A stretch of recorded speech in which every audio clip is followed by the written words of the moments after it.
अरे बच्चों, पिछले सप्ताह के हम लोगों ने क्लास में गति के समीकरण के निगमन को देख रहे थे। हम लोगों ने ग्राफी विधि द्वारा गति के प्रथम समीकरण और द्वितीय समीकरण का अध्ययन कर लिया है।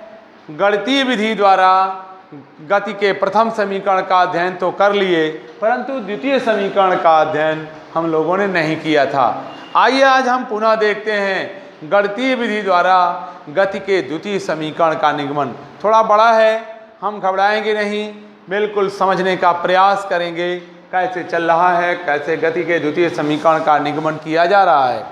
ध्यान से देखिए, मैं आपको एक चित्र की सहायता से समझाने का प्रयास करूंगा। कोई वस्तु गतिमान वस्तु ए बिंदु से चलकर बी बिंदु पर पहुंचना चाह रही है। ये गति कर रही है। गति के प्रारंभ अवस्था में इसका प्रारंभिक वेग क्या था? इसका प्रारंभिक वेग था u। प्रारंभिक वेग बराबर u। वेग में परिवर्तन हुआ, त्वरण उत्पन्न हुआ a का।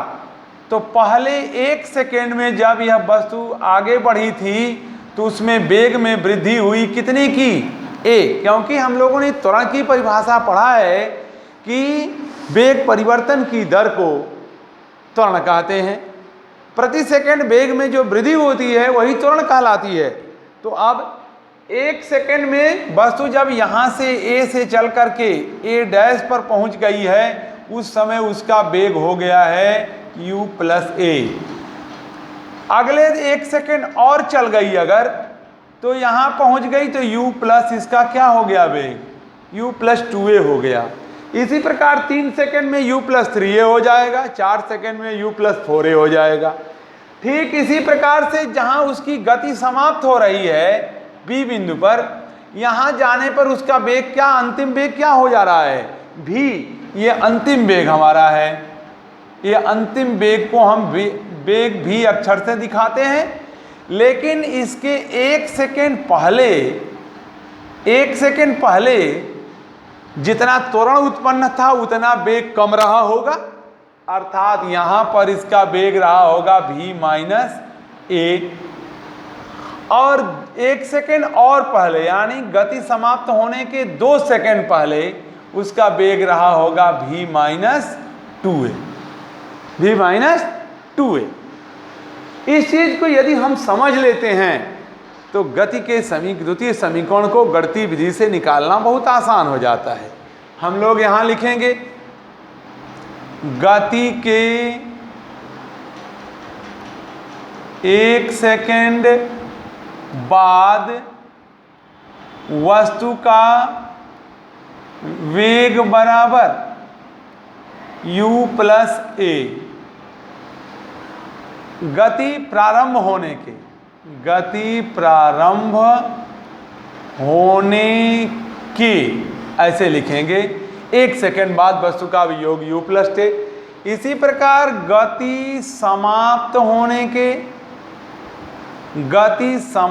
होने के 1 सेकंड पूर्व पहले वस्तु का वेग बराबर u ना v माइनस a।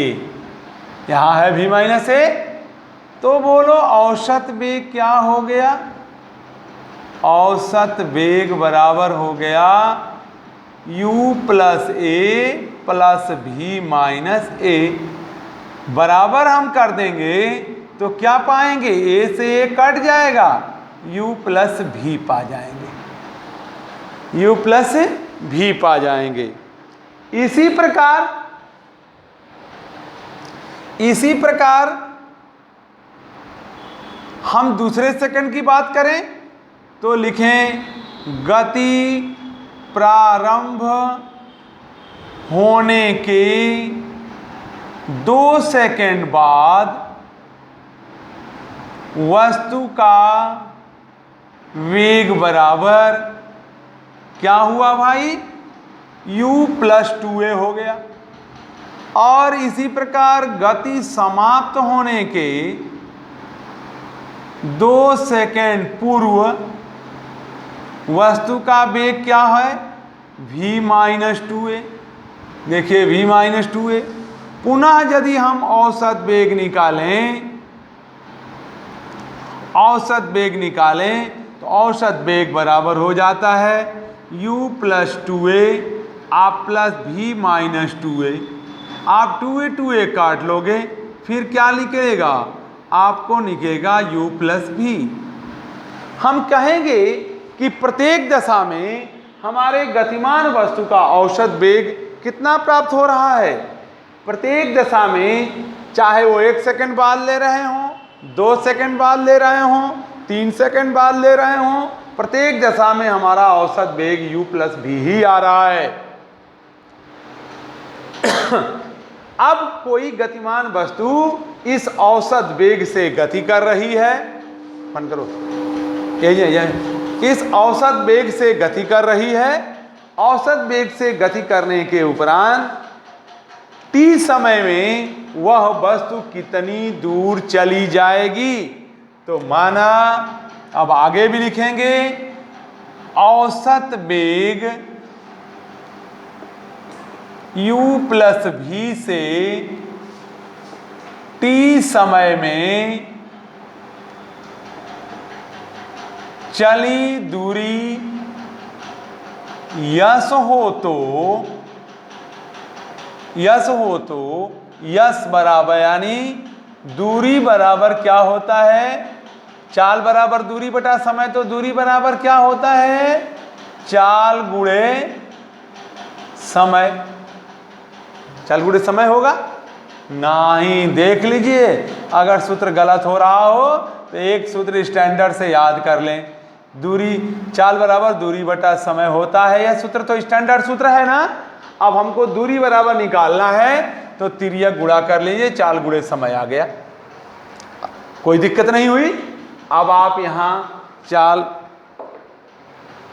यहाँ दूरी को यस अक्षर से लिखिए, चाल को औसत चाल लिखिए, u प्लस v लिखेंगे, आ गुणे क्या कर देंगे? t लिख देंगे आप। अब यस बराबर u प्लस v। अरे सारी एक चीज छूट रहा है भाई, वस्तु का वेग इतना औसत वेग जब निकालेंगे तो इसके बटा 2 भी लिखते चले जाएंगे। देखिए ध्यान से छूट गया था ये चीज। 2 यहाँ औसत निकाल रहे हैं ना, तो जब औसत जितने चीजों का निकालते हैं, दो की का औसत निकालते हैं तो 2 का भाग देते हैं, 3 का निकालते हैं 3 का भाग देते हैं। ये चीज छूट गई थी, यहाँ आकर पकड़ गई। अब यहाँ ये 2 का गुणा कर लीजिए। अब चूंकि हम लोग जानते हैं कि v बराबर u प्लस at होता है गति के प्रथम समीकरण से, इस v के मान को ला करके यहाँ रख दीजिए। आप क्या पाएंगे भाई? 1/2 ऐसे कर लीजिए, कॉमन तो अच्छा रहेगा, 1/2 अलग कर लीजिए और u प्लस v के जगह पर आप u प्लस at कर लीजिए और गुणे t कर दीजिए यहाँ। आइए अब आगे चलते हैं हम लोग। यस बराबर 1/2 को अलग रहने दीजिए, 2u प्लस at हो गया और गुणे t हो गया। देखिए यस बराबर 1/2 t का गुणा कर लीजिए, 2ut प्लस at स्क्वायर हो गया। अब आप 1/2 का अंदर गुणा कर दीजिए, यस बराबर 1/2 गुणे 2ut आप प्लस 1/2 गुणे at स्क्वायर। यस बराबर 2 से 2 कैंसिल हो जाएगा, ut plus half at square. प्यारे बच्चों, गति के द्वितीय समीकरण का निगमन हम गणितीय विधि से इस प्रकार से कर लेते हैं। इसके आप नोट कर लीजिए, 2-4 बार इन्हें रिहर्सल कीजिए, हल कीजिए, बिल्कुल आपको याद हो जाएगा।